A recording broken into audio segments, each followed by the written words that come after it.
Tá fáilteúd chuig an sesiún seo fin glár bethe teanga dar tedal cahún na Gaeilge láithre ag an Ear 1 level. Tá sesiún seo a hafid agus speisial effect amachchan seo ar chanéil YouTube Gael Edachas. Agus bei deisebí ceisteannaí a chur sa Musca Córa agus tíime dearthab sin na bheits na chuir láid críochnaí ag na caintúirí. Tá chlár bethe teanga áreachta inis Gael Edachas le os céan rábhlíe. Bhuiin glár chudín mu le scalannaí an Gaeilge láithre a chathú i measc a bobbal scala, idir orne scala, tiismóirí agus ar nóí i measc na náltaí hain. Tá gacholalas bhuiin glár ar fáil ar an siomh betheteanga.ie. Nacht táid díú ar an Ear 1 level, léirín an aine siúil atá tíochtn cín ó thuair scalachaí meastóireachta agus taide, go dtí na cín meastóireachta is dearnaí ón scé mehantais scalaní Gaeltachta, cécha dúchlánach is atá sin na dégóirí a chur Gaelgóireacht go sóisialta etrop hain, fiúáin iad siúd a bhfuil Gaeilge ar a deilechab. A nacht pluisimuid ó siúr múnseoid Ear 1 level, bhí na bailí éagsúla a úsátar ina go scalaní chuna go daltaí is spreaga chun an Gaeilge a labhairt etrop hain les mogan seomranga. Siad an trúr ná brón na níolacháin múnseoid béarla go staire a go leiste chuí uire an spidéal, Diarmid ó a bróidir príomh ide Gaelchalaiste Ghoire agus orlaní éileáin príomh ide Gaelchalaiste Cheatharlach. Beimid a tasú le orla agus mar dúirt me is í orla príomh ide Gaelchalaiste Cheatharlach, is iargháilte an scoil sinní agus bhí sin na príomh ide tánasteach sa scoil salar capúí ina príomh ide. Dalar si Gaelchalaiste Cheatharlach mún si mata agus physic in ardscoil na tríóide i Gildara. Tá si blian ísach leis bhaid an mata sa teirvís an tráthóisiireach do múnseoirí, áitiúir si taithí ag obair le Gaelchalaiste ar fud na tíre. Tá passionaice don Gaeilge agus go háirithe an Gaeilge churchan cín i measc an phobal i gcathairlach. Tá fáilteúd orla agus is féidir le tasúnis. Mé agad Peggy agus díagad a gachna atá lína an seo, so mar dúirt Peggy an sin is príomhide i Gaelchalaiste Cheatharlach mé agus I suppose just chun dul tríd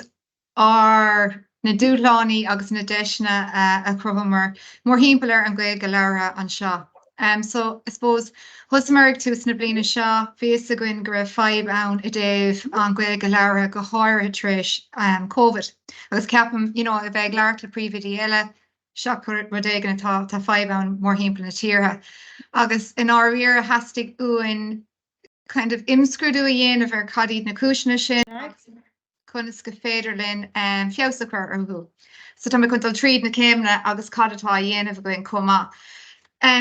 Seachas, I suppose, an caid an Gaeilge, na cúlú ar an caid an Gaeilge, ceann na rudí a bhí ar ein féicadéir comá ná an grád an tanga a spreaga.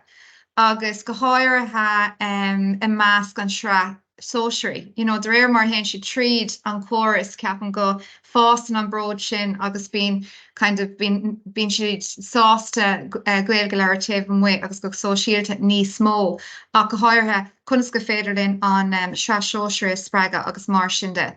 Rud eile atá I suppose tá pasna gomsa agus ceapan go chóirgúil mu ag léirú sin den arnaltaí an ámar fad ná na deisna úntaach a buineann leis an Gaeilge. Ní amháin ar scoil ach nuair amachchan seo sa toghchaí agus sin ceann na rudí a heastín ún ridí béim a chuir ar comá. Agus I suppose mar gaciile Gaelchalaiste eile chunas a cintín muid go bhfuil Gaeilge á leabhart ag na náltaí an ámar fad. Ní amháin nuair tá muid ag seasamh gearló nó nuair casammuid ar gcuim bhfuil siad ag leanúnt orthú ag leabhart an Gaeilge an ámar fad. Agus sin ceannaráint an rudí tar éis COVID, tugann muid meabhracán dóibh ach casan siad orint agus caithid muid kind of a bheith feasach fa sin agus chuns go féidir linn stop a chuirde sin in áiríre. Agus ceann na rudí a héana stíig lena dúláán seo, agus go háirithe le caidán na Gaeilge, chunas go féidir linn múntóirí áil go bhfuil ard kind an Gaeilge acu agus chunas go féidir linn láthar má Gaeilge a chuthúd an scoil seo anis agus don tawaí cuma. So just nor hanamar le chéile mar earn bhí mid ag fécinn ar na rudí seo cén áit a bhfuil mid ag éirí ar cuid foiinemh ar cuid planála chuirteach anis go geartermach go meantermach agus go fátermach amach go seo agus bhí seánna chuirí a tháinig suas ar nearn agus cad a bhí mar chun obair air. In áíire a thusamar ag chuir plan scoile le chéile. So rih se suppose bhí ag déanamh anna chud plé agus a caiint bhí coolú na ghil go leabhartha agus chunas go féidir an fios agus mar sin de. Ach im léana ceapamar go bhfuil plan Táid plan ceart a chuir le chéile agus thusamar ag chuir an Gaeilge trí an chóras féin bhastóraach scoile. So bhaile go muid roinnt ólas trí ceisnóir, cécos minicus bhfuil sibh ag beidir tuairt pointí nó ag buint pointí ar an chóras bhí esfuir, an bhfuil feib a déobh termíochta in ábhar agsúla agus mar sin roinnt na ceisna chuir mar amach chuig na múntóirí. So bhaile go muid an ólas ar sin agus bhaid sin den thusamid a chuir plan na chéile tríd an chóras féin bhastóraach scoile. Agus ceann na rudí a tháinig ó planan I suppose nor thusamid a chuir ar plan na Gréach ná bhí gléir gá le termíocht lerán termíocht a chuir le chéile. Agus tá anna cuid in na cín seo amachchan sin hena féin bahastig uan ceann le Gaeilge Cláiste Carloch a chuir bhaim agus tá ag dear faoi lár na huair a ceann a úsáid a gcuin ach ceann nua a thosú. Agus tá beag gach ábhar ann agus beag si de chuir termíocht down, but rud ag an eile hastín únd chuir isteach an sin comá na áid go féidir le termíocht kind of nua aimsere a chuir isteach termíocht chun nach na cainte agus mar sin de agus termíocht go beag siad ag úsáid iad féin go sóisialta agus comála sin beidir úsáid ar na meán sóisialta agus mar sin de. So sin ceann an áit na bhfuil mid chun béim a chuir ar sios an bóthir. Now is rud an himplí é i déobh leabharán is leabharbeag é a bhfuil leige amach tarsúnta sé agus mar sin de ach an rud atá difriúil aguain I suppose im líana ná go bhfuil an cuid sin Gaeilge a úsáid an muid cóhéics difriúla cóhéics taobh an muid is na seomí ranga agus go sóisialta le na chéile agus chun an béim sin a chuir agus blas na Gaeilge a chuir ar cuid tangal leabhartha nó Gaeilge leabhartha a meas go háire mar dúirt mé an sreas seoisreach. Ceann eile den is just a bheith leabhart faoi na hisismóirí, leabhart le na hisismóirí an cumarsáid a heola muid amach agus mar sin de. So is cuimh lomsa nóir bhí mar scoil agus siar dáilta mar dúirt Peggy an sin a gcónaí bhí béim mór ar an Gaeilge agus hiag na hisismóirí cé có tábhachtach is bhí sé agus a ríiste mid a géirí sin a chuir arás agus a rá le na hisismóirí. Agus ceapan me héin tá sé antábhachtach an bheith leabhart le na hisismóirí faoi cén fá go bhfuil an Gaeilge leabhartha cótábhachtach sin. Agus chuna bheith ag obair ló chun aúpla fuacla a cóir as cóir na náltaí agus mar sin de. An sin tá mid ag leathnú amach an chóras pointí agus aróig me písa níos mó faoi an ceann sin a ceapan goil aithne gcuin ar chóras na pointí ar bhíesra den cuid is mó nuair tá siad ag leabhart as Gaeilge, tá pointí ann nuair nachhfuil si tá siad leabhart as béile bhuiine muid na pointí. Now, rinne mar an kind of smuoineh mór hímpel ar na chóras na pointí seo im líana chunas go féidirlinn fiosú i dhéanamh ar seo. Nach go bháin nuair tá siad ag leabhart béarla, but chunas go féidirlinn deisina a crothú dóibh chun Gaeilge a leabhart taobh muid den seomáranga agus go sóisialta agus mar sin de. So rach me tríd cúpla cín dóibh siúd comá. Agus an sin an garbhthóir go bhfuil mid a chuir béim ar na deisna fósaíochta mar tá me grá arís. So I suppose ag óní leis an plan scoile bhí a gcuin agus ag smuoineh ar chunas go féidirlinn ag spreagan na daltaí chun Gaeilge a leabhart go sóisialta anis sa scoil taobh muid an scoil agus ar nói den don tahaí comá. I suppose it's tá mid ag éirí an grá sin a farbert le na náltaí ón tús. Tá mé just chun leabhart faoi cúpla rudí atá déanta aguain agus tá mid ag éirí dhéanamh chun é seo a chuir Gréach. So ag tógan ceann amháin den ruí tá ag leabhart an sin faoi ná beidir na pointí chóras pointí ar bhíesra an chóras riarcán tá ar gcuin ar na ríomhairí. Agus is rud siimplí nuair atá siad ag leabhart as Gaeilge, nuair ag spreagan na Gaeilge, fáin siad pointí, okay? Agus an sin nuair nach bhfuil siad, buine muid na pointí, kind of course Hogwarts atá ann in áiríar le haghaidh an Gaeilge amháin. So am lína thucaigh muid chun just díreú isteach ar an Gaeilge amháin le haghaidh na course pointí seo. Agus ceantan ar bhí mid rá, okay, tá mid géirí tá sé éasca na pointí a buint, nar tá siad ag leabhart Gaeilge ar leabhart béarla. A conas go féidirlinn iad a spreige chun an Gaeilge a spreige mór hímpel an scoil taobh an muid an scoil go sosiálta agus mar sin de. So bhíar a bheith kind of crothach faoi cadíd na deisna a crothach muid duna náltaí chun é sin a dhéanamh. So seo kind of lista chuirmar le chéile cad atá déanta agan, so an sport, tá is gom tá reinscoil na dhéanamh é seo, bud bhí an tálinn imlíonna go chuir ar múntóirí sport,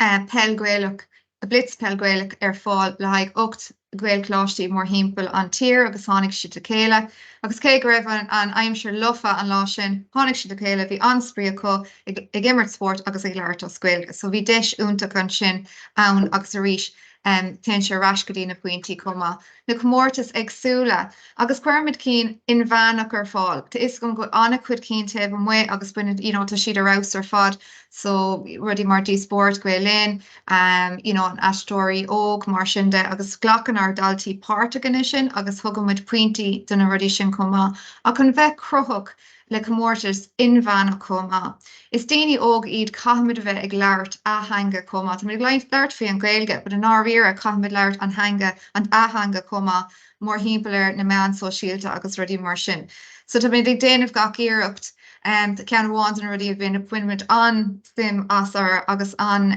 sprías im líana ná comórtas na míam. So bhíar an altaí teach suas le míam as Gaeilge, agus náíar bhí siad a rás ar fad, bhí siad ancroch, anclistear fad, bhí mé ann me hen, bhí cúpla na cín a bhí ann, bhí siad fuam ach in áíar bhí ní a bhéonrad maslach nó bhéonrad mar sin, ach an ancroch go bhí ann, agus fiú ag bheith ag lé conas a tháinig tú suas le sin, cad a bhí an smíanamh taobh hir de sin, agus ar nóid den chuirmid iad go léir suas ar na meán sosiálta agus caiimerá bhain siad an tanmhas agus tá siad a géirí dhéanamh a rís agus a rís eile. Tá an tá go mór linn an seo a garthla caithfidh mé rá, tá anna cuid deisna agan dul amach go dtí an phobal agus a bheith leabhart as Gaeilge agus ar náltaí comá. So tá glór carla go gcuin an seo agus cuirann sé an Gaeilge chun cín, agus tá páirt lárnach agan leis an eagraíocht sin. Agus bíon oberjónach a dhéanamh ag arnaltaí amach sa phobal. So go hána vinnic bíon siad amach ag cabhrú le gnóna mór hímpel an baile, ag dul amach ag tuairt na cainte dó, bíon siad ag cabhrú le na fuinóga a bhaise agus mar sin de. So arís is deis difriúil, níl sé taobh strict an rang stara nó an rang mata nó aonrad mar sin, arís táid ag sfáintóibh, look, seánna deisna tá ann, is féidir le amach dí an pobal agus do chuid Gaeilge leabhart agus buineann siad an tanmhas. Agus an áiríar bhíonn siad cóhró dúil, go bhfuil siad an ann dul amach agus leabhart le daoine agus nach na cainte a bhórta daoine agus mar sin de. Déanann ar náltaí go hára an Criste Gaeilge atá going agus tá sin ar an lista comá agus an hiidir bhíon an obair le glór cathairleach agus mar dúirt mé tá an tálinn cos táid a crothú na deisna sin a gcónaí. Ceantan rudí eile a buine muid úsáid agus actually is glór cathairleach a Cairrín is seo cuireann club Gaeilge ar fáil le haghaidh daltaí ó scolanna lán béarla na bunscoil scolanna daltaí an bunscoil agus scolanna lán béarla. So go háin siimplí cad atá gceist ná uair bháin sa seachtain le haghaidh uair a cloig, hagann siad isteach, tá sé faoi strór armúntóirí an seo ach bíon na náltaí an ann agus ag cabhrú ló agus imíonn siad cléithe ló agus mar sin de agus arís. Is rud siimplí ann in áiríre ach tá sé anna fiúntaach go bhfuil na daltaí an ann, tá siad mar na múntóirí an lá sin catá mé grás, so tá siad ag dul amach agus déanamh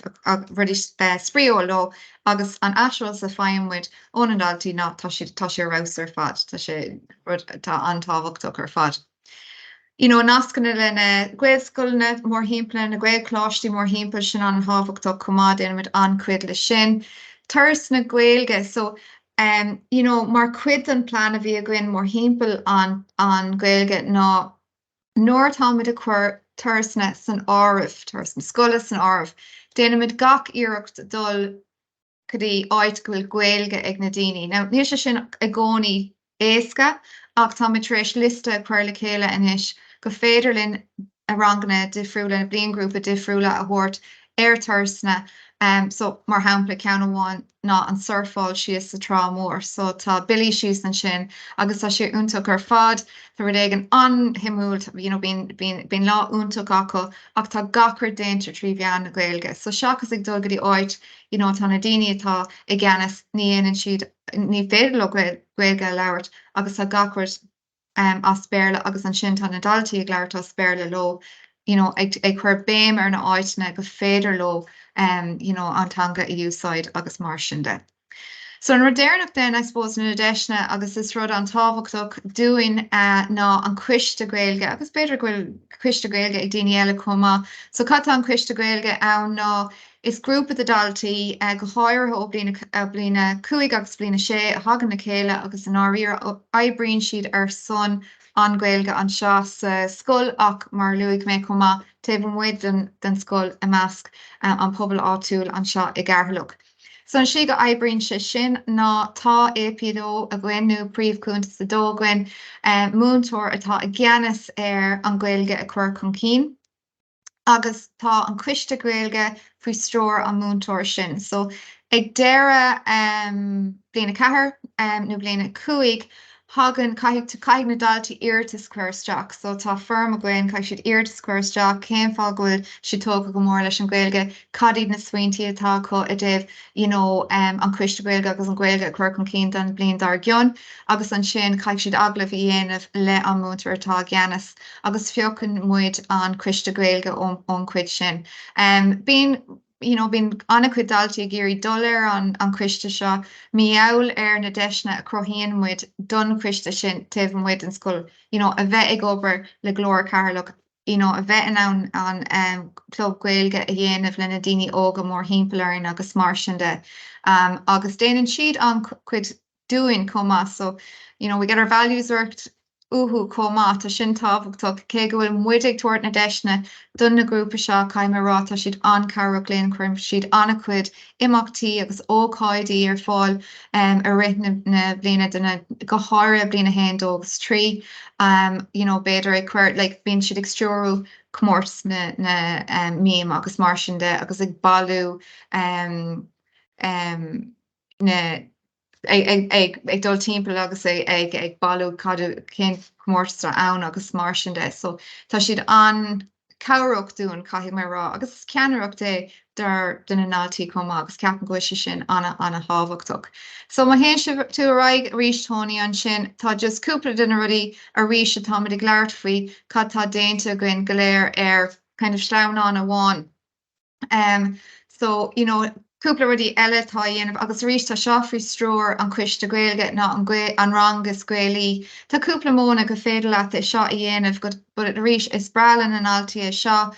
fáinn siad pointí sa breis beidir ar VS-ware nó fáinn siad ticéadaí. So le haid caiicíist seachtain, tá an cummórta seo ar siúl, déanann náltaí gacail iireacht gaeilge a leabhart daoine eile spreagadh chun an gaeilge a leabhart agus fáinn siad na ticéadaí seo. Agus ag deire an caiicíist den cad a fáinn siad pizza party. So, ceaptar,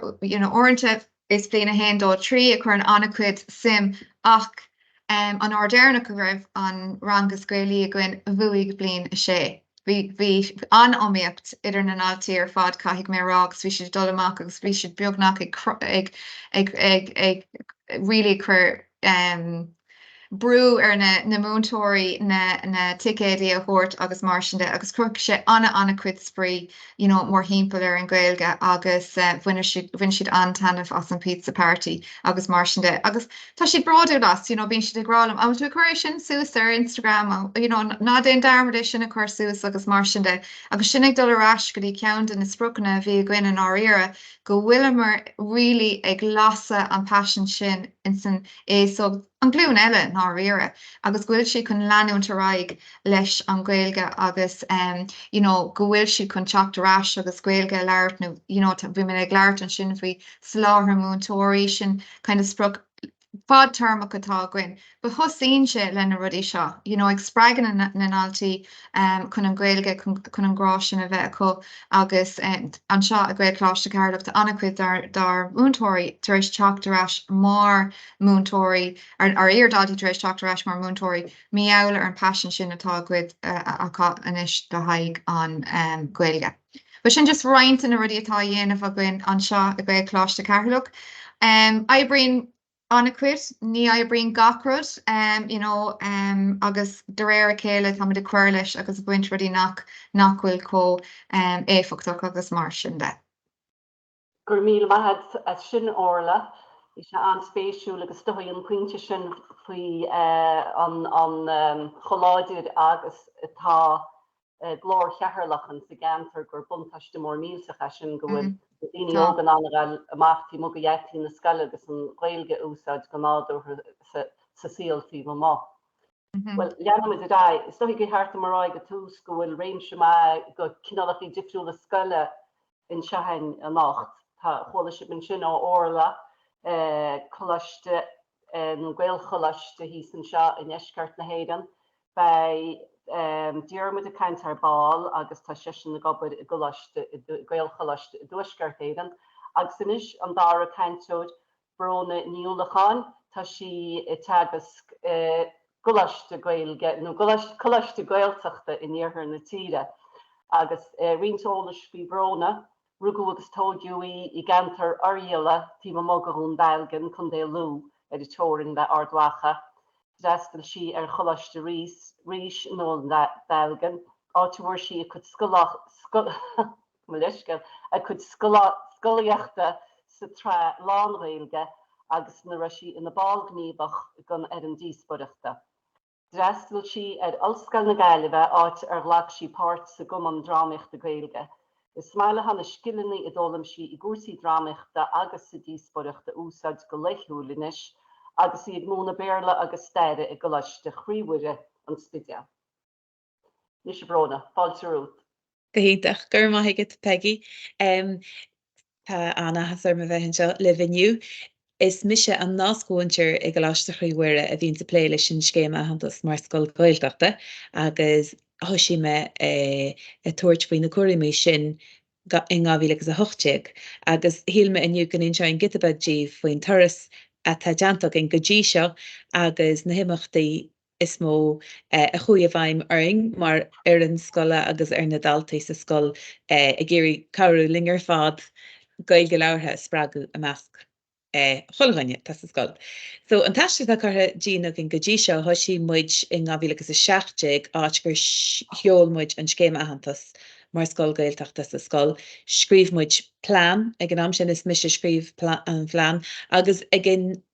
túsan sin thugraímuid brandal a dhéanú ar an guncap don scéma ahantas mar scoil Gaeltachta. Beidir go bhfuil an frás a sin cinál trom do galtaí an scéma ahantas mar scoil Gaeltachta waimiid beidir nach digach si sin nó seans nachach a crí agus an anam an so thugraímuid sin an brandal brod a chur ar an scéma ahantas mar scoil Gaeltachta agus ar na hiíochtaí ar bhí ar bunach in Gaeilge leabhartha sppraga i meas na daoine óga a bhí ling gach lá. So rinmuid guncap brandalmuid brod ar an guncap agus rinnemuid cúpla rud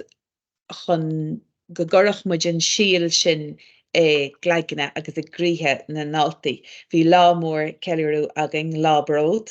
rinnemuid go leor taide an bhliain sin lo, go gléanachmuid cén suirt rudaí gur bhhail ó héin chun carú lo bheith níos scaoilí agus mar dúirt me scríbmuid plán.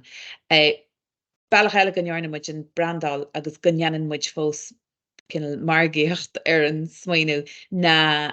leis seo na scoile nó imachtaí scoile úsaidirmuid an terma brod agus trítheirme eile a bhí agin sa plán brod, brí, bio agus béal.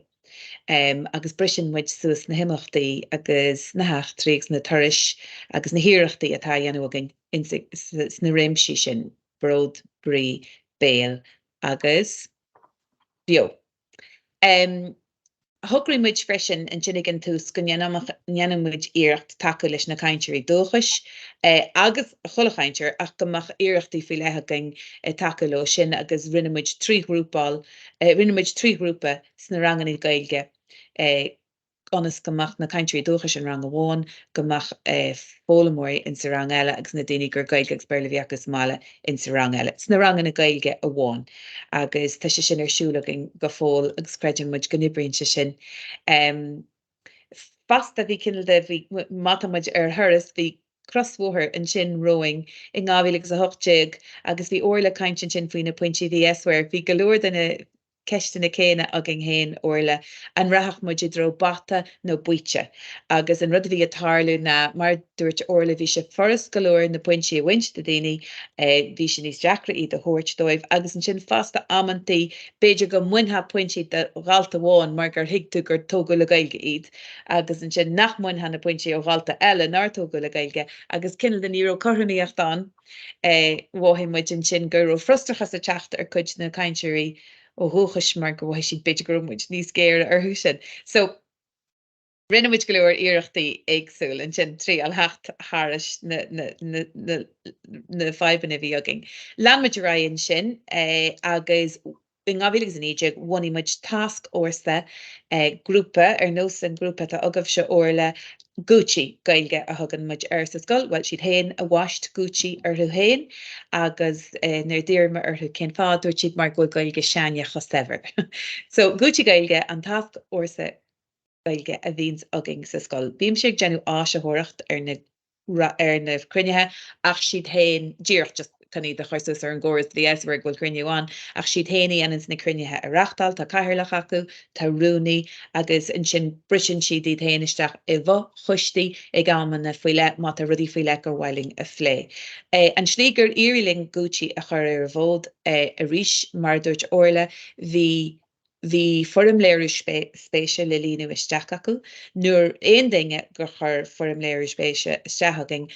hannig siad ling ag an lá feasachta seo. Níarna muid sin lasdaít an scoil rinn muid sin ar anad eile in anad eile go mthach siad cruthaíoch agus sir agus nach má siad ceanglaí ar bhealach a bí le dúramí dúilteach a bí má bhí chuna bí mar sin agus is scoil so chuimiid a gáit eile bhí bí an cos leis an Pizza Party orla go minic tugan muid bhí deara go garíonn se go mór má tá cinnalda an mothú sin de achan is sí san éanaach le céile gíthe. So chuiachan in lá sin agus bhí íchaintúirí agin an iarghaltaí a hanig isteach an Lord Lo, bhí cléhí agus bhí rinnemuid analís ar an policy gailge a bhí an scoil ag an am agus an sin ag an jeú Browniú trúrno cethir as cholah blion le galir an guiste. Mar sin cílíonn sé bhfuil trochadalta ar an guiste agus tá sé fás an tamar fad mar tá daoine breise sleanú isteach mar bhhailú a bheith ar Gucci. Bíonn sé tainneadach. Bíon go leor plé agus caint agus crack Jeanan muidíocht imachtaí spríúla bhí jingar na nolog agin le céile Gucci in sin cúpla mío hin agus an sin mar dúirt me bíon fochuistí an agus ceadan na fochuistí a bhí agin in sin an nuirí na fochuiste a bhí a plé leis an policy gailge agus mar thura ar an obair a bhí ar siúla an 5 nó 6 sin as Gucci rinnemuid achreachtú ar an policy gailge a bhí agin agus scríb si 3 policy nua policy gailge leabhartha agus policy gailteachta. Bhí mar dín brodúil as sin mar nílas agam beidir go bhfuil sé scoilna eile bhhaithí si tain brodúil mar gur a cinint cin nua deanta acu agus sin iad na policíthe atá agin sa scoil faoi láthair. So sin Gucci sin ceanna bháin den a rudí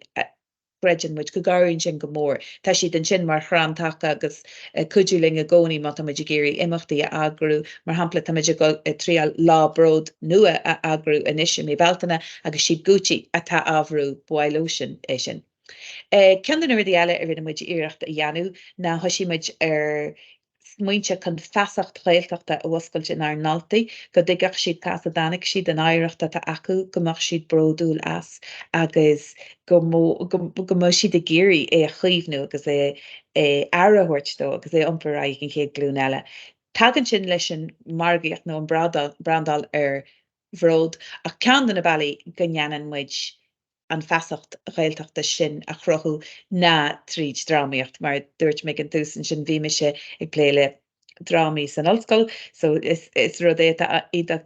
garda mo chrí héin, agus Janan muid drama a cholah bhlín seachas na bhí COVID an, leis an géad bhlín agus an idir bhlín. Agus Janan so tasoging fád na rudaí na slíana go dtí an drámaíocht le daoine óga ó híh crack agus sprí, go mé muín agus misneach acu agus féinhain na rudí lige hín sa go le drámaíocht creidin muid go dagan si sinna lig leis an gailgeútha a sppragu. Ach gnéo an breise an drámaíocht a dhéanans muid sa scoil na go scríban muid ar an rámaí héin agus gur gannn muid éirecht gohfuil muid éirecht a bheith cinse gohfuil téimi sna drámaí a bhín sa banseach le síl duine óg san Gaeltacht. Mar hapla im léana an drama atá dhéanamh English an idirlín tá siad ar státe an teachtain se thugging ag an bhéile náisiúnta na an drama Broad. Agus is drama is sin a bhíns atá a plé le cás na mionteangacha atá an bhil. Ach tá sé deanta ar bhealach granar spríúil agus cílíte cinnal go slánaíonn na teachtrachaí isteach in anistí fa hen beidir agus sin ceanháin dífa tá 8 drama mar se scrífa agam thar na mblianta leis agus deanta sa scoil Broad an gannahíní min sin nuair a bhí ceiliú a dhéanú ar chu go blion ó bhí carta sivíalta na Gaeltachta an, scríb muid an drama Carta ag deanú ceiliú ar an tréimhse cinúnach sin in sa síl a bhí ag beidir mamógus deadó chuid den adaltaí atá ar scoilaging. Drama eile atá dhéanúgin am líanana an chéad drama leis a géad bhliain agus tá drama sin bunathe ar gán Johnny Holwick. A rís ag tríal smuointe Gaeltachta agus téimi Gaeltachta a cheangailte leis an drámaíocht sin rudmór agus creidin muid go garíonn sin go mór leis na daltaí. So sin héicla go raon sin mar dúirt orla bhí deacrachtaí agin nar bhí COVID an mar ní roimeid an a bheith plé leis na rudí cumarsáide agus na rudí spríúil a bhí a dhéanú agin go dtí seo mar hampla níor drámaí bhí an níor díosprachtaí ní thuglann Cana ní thugla Gucci Castle na chéile. So bhí go leor deacrachtaí an sin ach buchtaltí.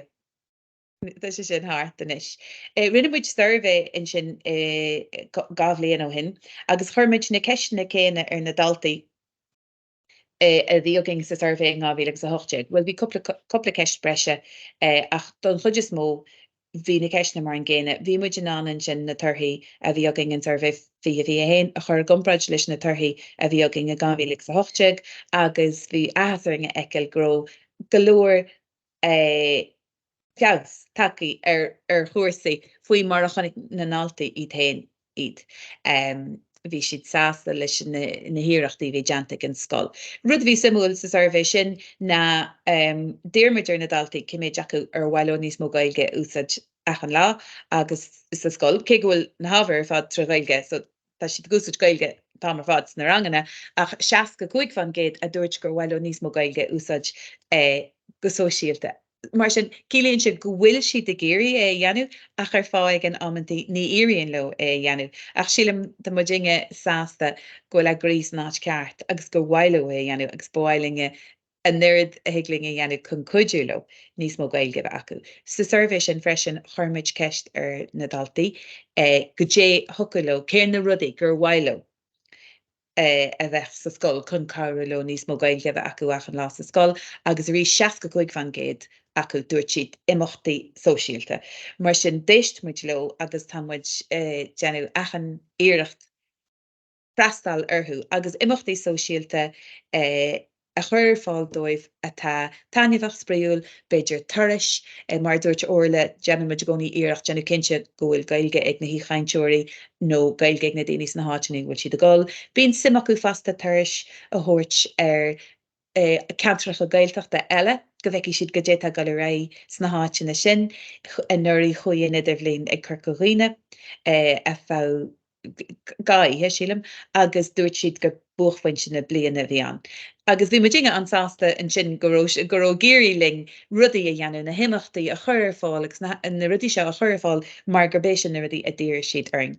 Rud eile ceanglí isteach leis sin cinide ar bhealach náisiúnachas chultarthe bhí mis smaoinú faoi ar bhealach ceangail se leis an rang starre an bailach gannéan muid iirecht an cinnal síl gailteachta sin a chealú lo na gannéan muid iirecht séránacht gailteachta a bhúna dóibh trí cealú dhéanú ar léochra mór a gailteachta nó mór ócáid gailteachta ar nós cearta an drama sin a bhí genú cealú ar chearta sé réalta na gailteachta. Le gábhlíonn mar sin mar rinnemuid ranímuid léoch gailteachta in sa leabhar adring hain, ranímuid Martin O'Kine, rinnemuid cealú, rinnemuid seachtain fólam, chularang sa scoil, chularang gailge sa scoil ón géadblin go dtíon arteist, chuirmuid pacaiste le chéile agus dólammuid bhí Martin O'Kine. Mar thura ar sin, thugmuid curú den nadaltaí fragra a thuirt doing ar an méidir bhí deanta agin sa seachtain sin. Agus bhí cad acu fragra thuirt doing ar éon bhealach gur bhhailú I bhharm scríofa nó bharm ealaíonta, chruthí grúpa bháin acu podchréile. Agus bhí na torthaí na rudí a hanig arás bhú bhí siad chomhíntaach sin, bhí siad spáinmuid sa scoile dasachid ach an sin dúirt muid le héin tá seo dochreide caiimiid níos mó dhéanú le seo. So bhhailímuid na rudí sin ar fad le chéile, scéalta, dáanta, PC faisnéise, bhhailím a PC ealaíonna dochreide mai. Bhhailímuid le chéile iad fuairmuid áireacht ón Limistéir Pleanáilteanga agus rinmuid leabhar dar bhainneam adring hain, agus cheolmuid in leabhar le golóir splóidir agus crack agus haringmuid glór during hain cé go roing an céad seolú a chur ceall cins COVID ach cheolmuid a rí sé fuairmuid an talamh Garage Denver le hecht agus I cheolú doing agus rinmuid ceilú mór mílteach ar an hain. A rí sé teachtasteach leis an smaoinmh seo de bhród. Léana rinmuid ceilú ar chatlín mód íorghalta ón scoil a bhí lé go mór le drámaíocht, cuasaí drámaíochta nuair bhí si ar scoil ling I gláisteachí uaire agus is si den idir bhléana ar an ceilú sin a ríis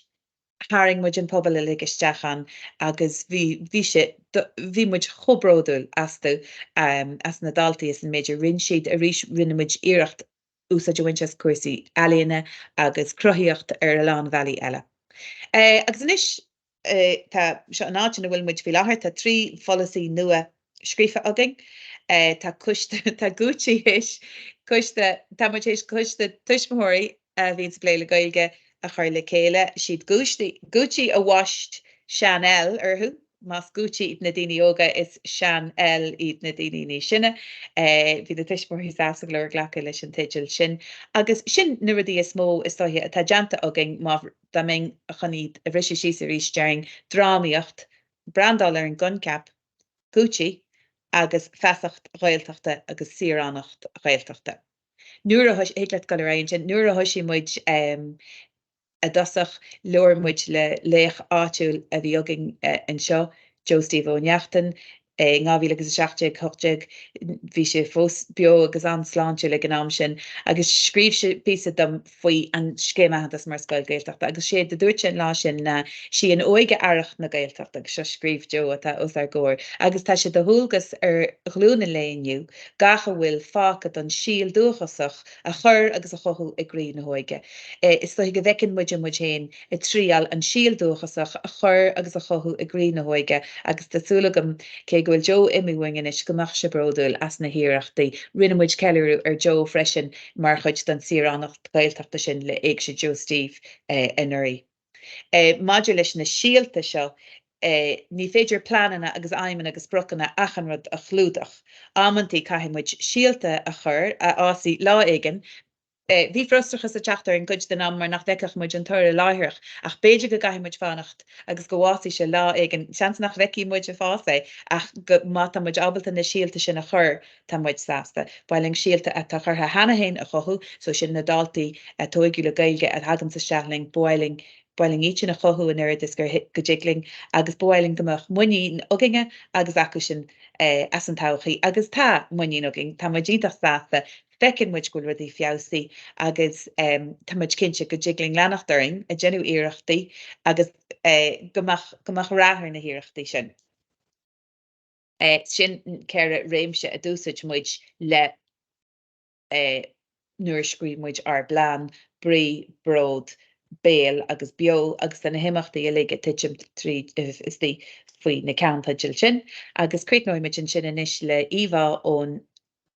gomórú a bhí aging ar chatlín mád I gantín na scoile fecinn sibh na daltaí in sin agus iad senim ceol, úsid muid ceol go minic freisin in seo na scoile nós na drámaí nó go fiúna bhí COVIDán hanig grúpa a scútí le céile agus cúisí típal ar chola rang agus hen siad ceol dóibh cé nach ró Cána a bhíán mar níor cad cans COVID ach úsid muid ceol alíonn drámaíocht cruthaíocht go minic chun iireachta dhéanú ar naltaí sppragu agus muid éana sppragu agus sílam go le géirí ling tá muid ansásta. So sin Eva as an comórú ar chatlín mód a bhí agin im líana.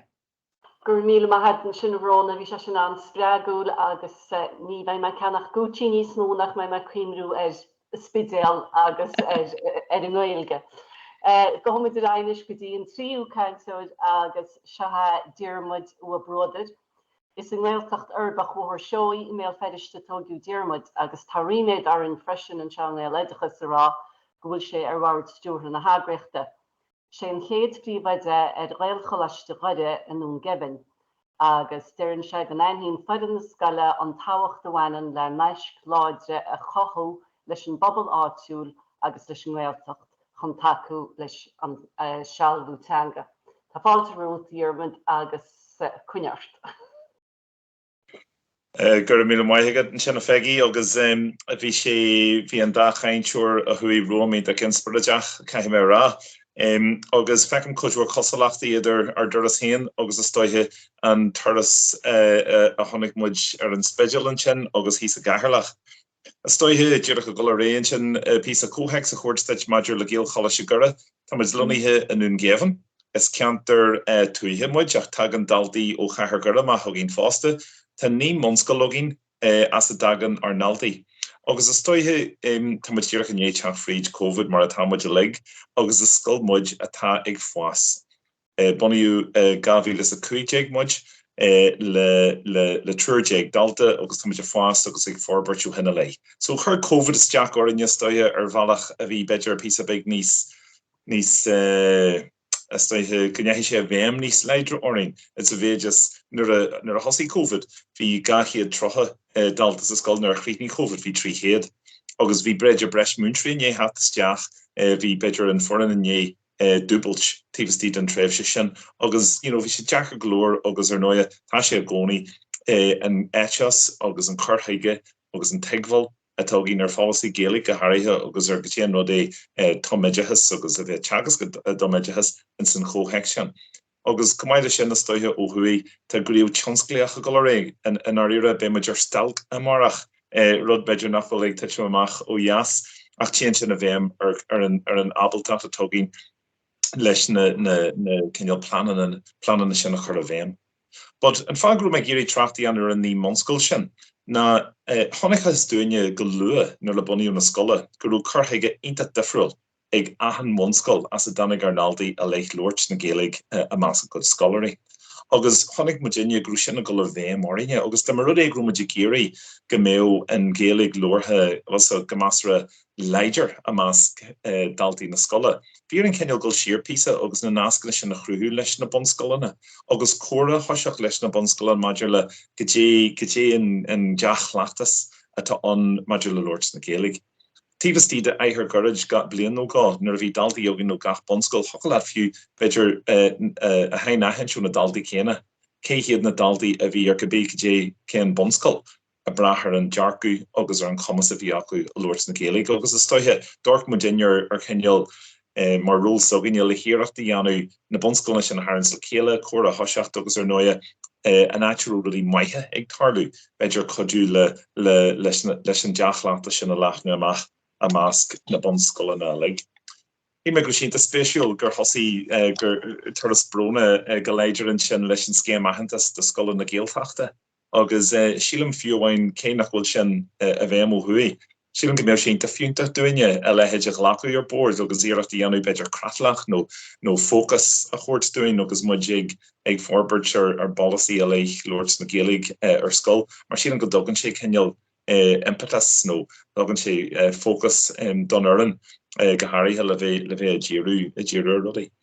But dúach maidir le féis fá agus éitis, caihí na daltaí teagfol. Ken fa go si de Lord Gaelig, ken fa go an Gaelig táhaach og sonnig mission a chatríú na Keintúí alla fáste. Lord Brona foi éireach na Geeltachta agus ins na speraní te bechantar Geeltacht na speraní suascatí na nídig trochadí ar an chatin a bhí Keintúí dúhis go fóilón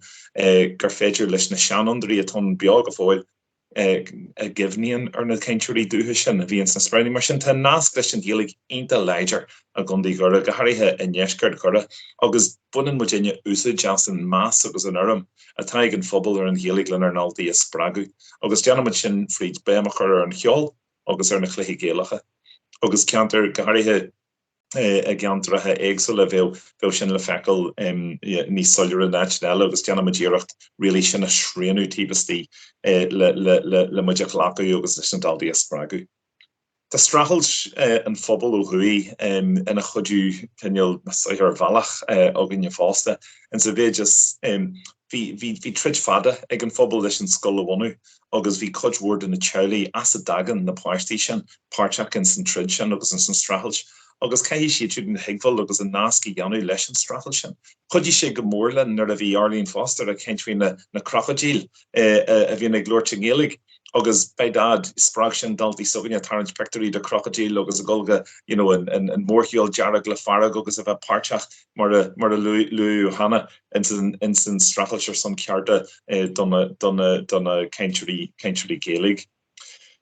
Comastanga agus bei torhí maithe nar jantar an nasc sin ar an comastanga met a Gaelig waithogad agus céimid gifnú gur ceintrí dúhis céad an fear vig don na daltaí a tarscoil soganne. Ach nar a higgin siad gohfuil cenneal dulchan cin acadúil sacu a brachar comastchangi sacu an nílscoil síad an go godíonn sin chudhúr leis an dearcú nó leis an bailach a bhraíonn siad ar an Gaelig. Star na Gaelig sa cheantar luirmuid fadúda sin agus luirí mé fadúda sin níos muile sa chur a láthair, agus sílam just an Gaelig a grí lár na scoile. Sin rud is táhacht rud a dúirm leis an ar an gathléon agus muide cartús le obair na bliana na seasan muid nó titin muid ar céco leidir nó céco mai agus a taig an Gaelig ag ar báistí. Agus monahfuil agus a gin héan ar nóia. But duine bunan an Gaelig a chrí lár na scoile na stoiche colisteach a bhhaú hartar an Gaelig ar nóia tan a rangan a srúthaithe don wada don Gaelig don bheirle. Ach na rangan a gur féidir len mascan muid na daltaí le na chéile sa dús go bhfuil ceintrí maithe Gaelig ag loirt a rangana le ceintrí beidir a teag ag strachels le na chumas Gaelig agus go bhfuil siad go le bhéim agus ag fólam ó na chéile.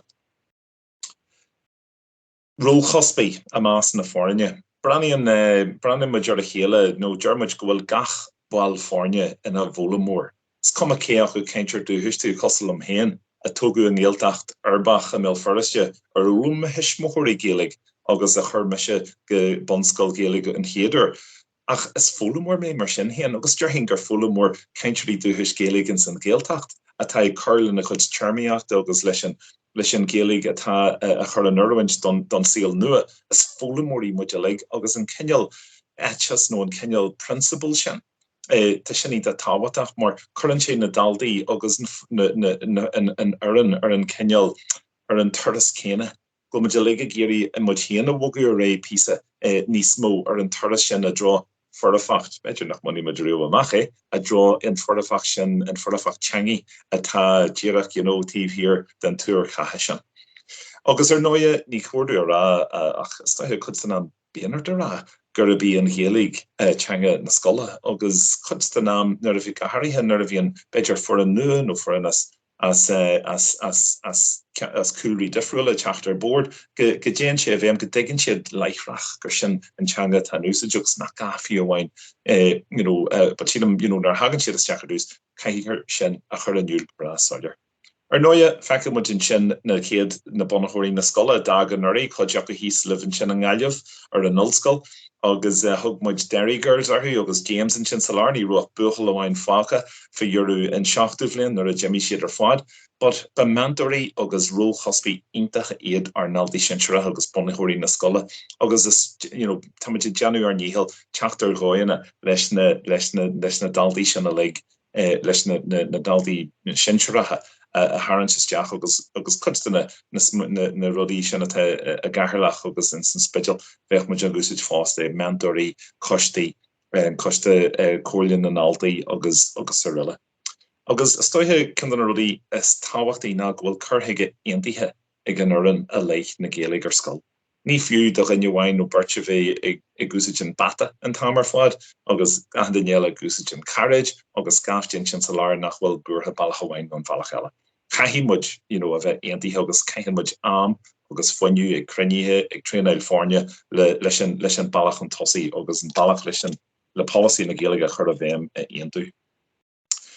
Céad ceanile an sin commas agus caint tá nácín de leidir ar an commas atá ag dalta Gaeilge Lorch agus an cléanú atá acu an Gaeilge Lorch in san clós nó atbíala. So chuid an bhéim ar commas dalta ar an Gaeilge so tugann muid níos mó tréisi don Gaeilge san céad darna agus san 3 bliain tá an curriculum ceneal is stoithe clienta a dro na Gaeilge bí muide a churbéim ar an Gaeilge tríd na háhar eile agus tá cin gneann a an scoil é sin. A chóca muid arin híon gach múnteoir, cé gur múnteoir mata nó múnteoir ólaíochta, gur múnteoir teangaí gach múnteoir sa scoil cumáid le múnteoir ábhar. Agus deanna muidireacht an ceneal conceap sin a sppragu más go háirithe ar múnteirí nua. Fulamóí neosplathe nílíonn dóid ach gneann muidireacht agus deann rinn na Gaeilge an obair seo le hireachta dhéanú na thuirlaisí a chuirt don na daldaí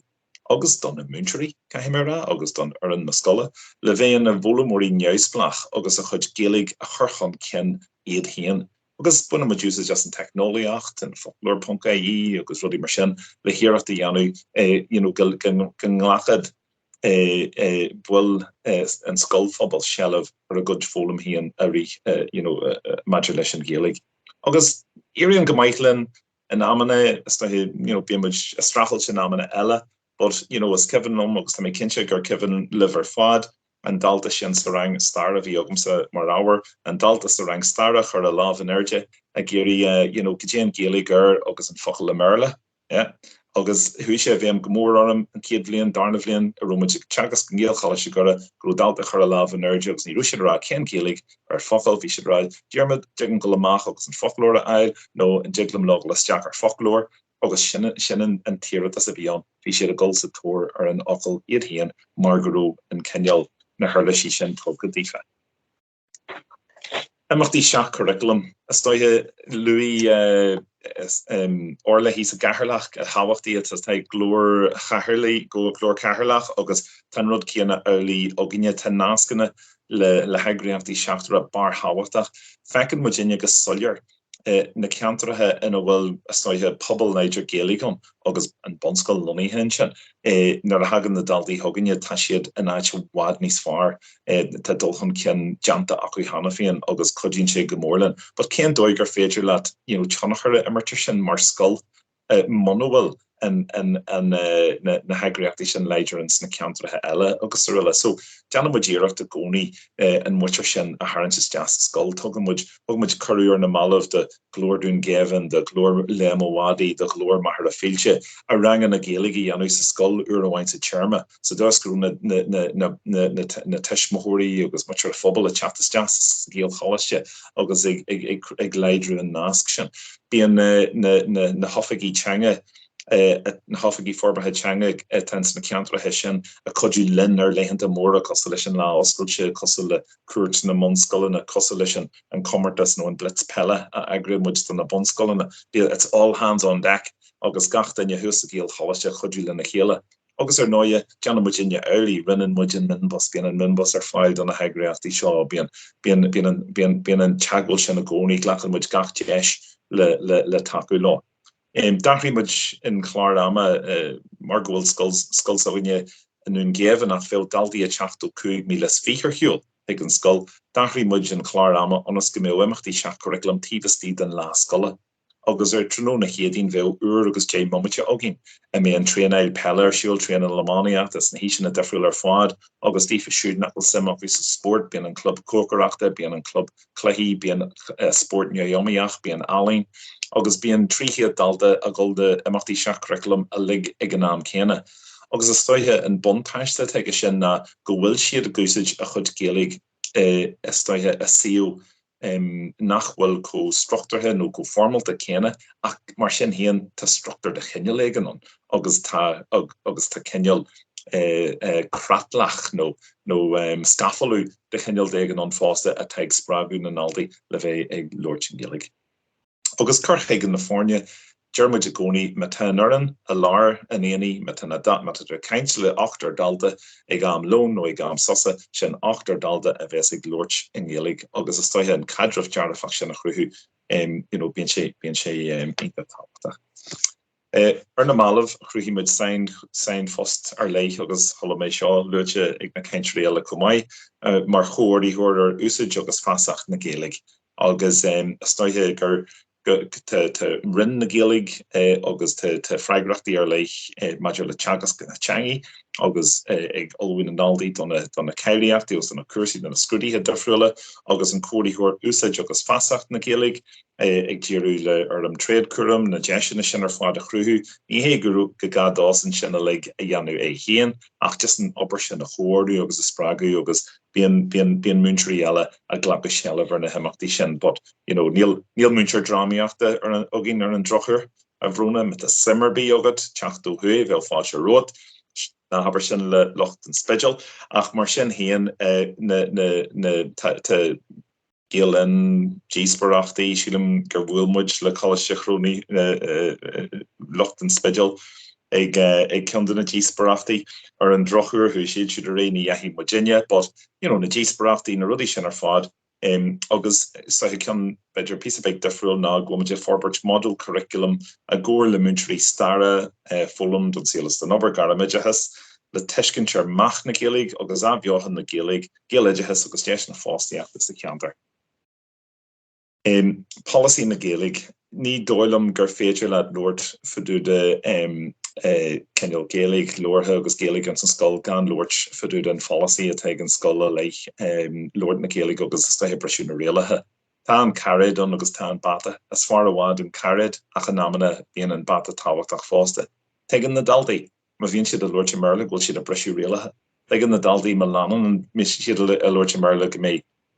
íorhhairtí agus go méid tionchaige sin ar dulchan cin tuismóirí agus dearú. Tá choras na buintí agin mar atá gaharlach tá apig na tuismóirí mai an dalda punt ar scoil cén sé leigrach ag an app a teag na tuismóirí ar an fón suile etc. Agus sílam but stoithe a gcónaí bíon muid deanúíart an chochraíochta eil idir an bata agus an carid.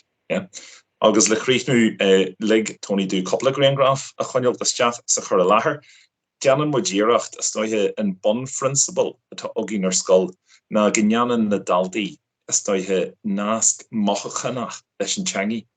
Dúsa a coppla Greengraf sin agus spragan sé muid seo an géal scoíocht ó thuí an chéad bhonscoil an éideag seach ó héan agus muid céirú J blian ó hin a galaiste firstste daithid blian den géal scoíocht.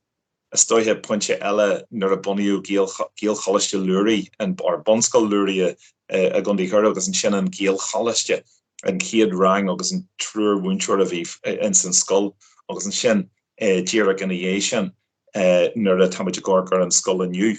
agus in méid fása taine takeí ar an scoil agus spragan sin tugad sin goosebumps dúsa mar chhlaachúir in san géaladehas. But go déthe go an dalta a tána hí a scoil a spragu agus deanna madíra teachsúas ar na séftainna sin. Beidir gur lá na binsinairí atá an nar a hagan mamóiste agus tá sí cóbródó as a garfáiste as a bheith abal de coppla focail Gaeilge Lord ag an chlár. Beidir nachil Gaeilge gur bí ag í héin ach bhí Gaeilge ag duine ag an sa teirlach. Beidir gur ag golamach ag na siopí agus chu fógraí an airde. Beidir gur cabbí cadé sin stoithe an dúchláán a taróin. Teachtar an dóid leis an nasc sin a dhéanú beá den na daldaí tas na scoile agus is dóithe go jockey Lords na Gaeilge hand forest in a dhéisian. Gur maigah.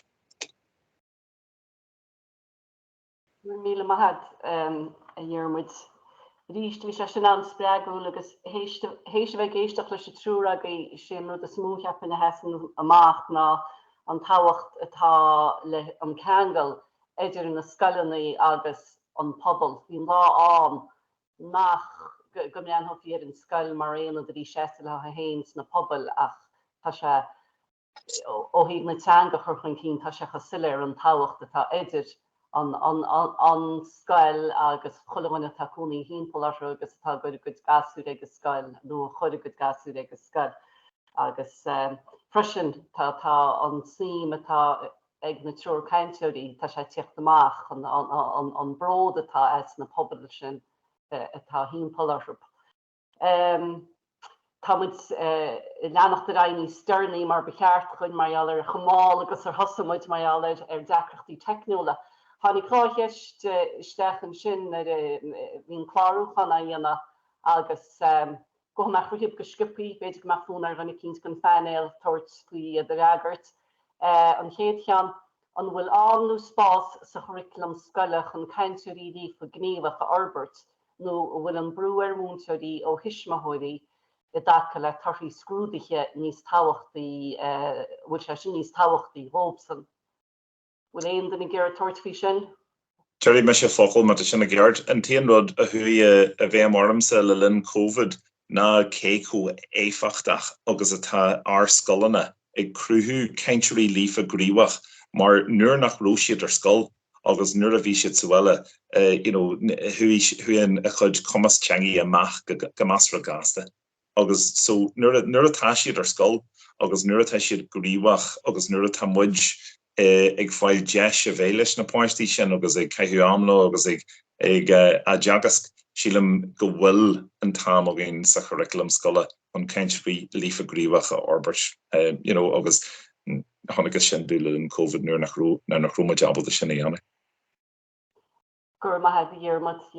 go leor gona seminar sin tá sé sin techaí trasna an deachreacht nó an brúach ratha COVID ó híd an lífacht a chahús an páistí ríis nar tháinig siad a réis.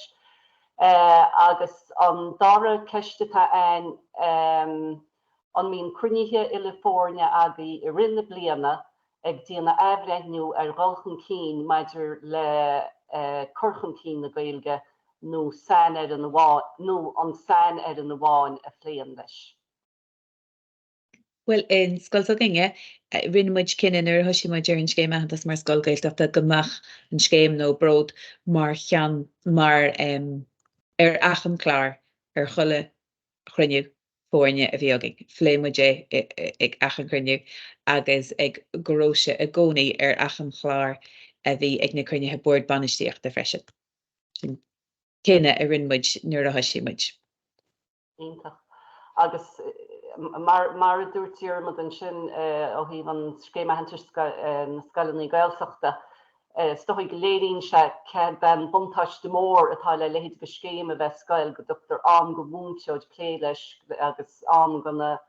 daltaí am a chur go létíh le díúir na himachtaí se lug agus dóigh na gailchalastíis tá sé de feide an scéim a hantas chód héin tí mug an na gailchacht agus leúna déite go go leor buntáistí mar sin chuig na gailchalastí freisin. Sinna bhfuil go cheistena dhéana nacht agus le me buchas leis na caiintúirí agus cholamhain ar rinne freistal bhfuilm meúbí go bhfuil muid chun grúpa aibre chuir le chéile chun leag an iarhain levéil gon daran bethe teanga Albert agus ben legan sin ceannatáin bhí láthair tá sí díad ar món levéil ach tá lánascailte go bhfuiltaí eisiolalas smaointe maidir leis an legan nó gon iarhain levéil. Betáid chuna Albert. Bhfuil an buchas a gáháil leis na caiintúirí orla, brona agus tíormuid as bheith a gríúil a bríns a bhfuair 10 líne nacht agus le chulamhaine agaí a chláir linn agus tháinig i géisteacht. Bein sesiún seo a chur suas ar YouTube amachchan seo agus tímuid fógracht nó a bheith sin a tharlú. Couple fógra eile nadien gi darmad sawal gin data go tinol farber her fi tri be se tarlo de dehulag saun en óstan an slief Russell ámen de kelúra chuig go blian na hagrichta. Agus fresin na fian fad go na Councilí te go an gogal RSO blacho a mí na sauna sekete, Tá sé de luganis was chanéal YouTube geledechas agus tan sesiún goorgan sesiún sin dieige an ear one level fresin. So gur mí ha belíní weisle agus le kunnne dé be moet de keinint le bríis gelo.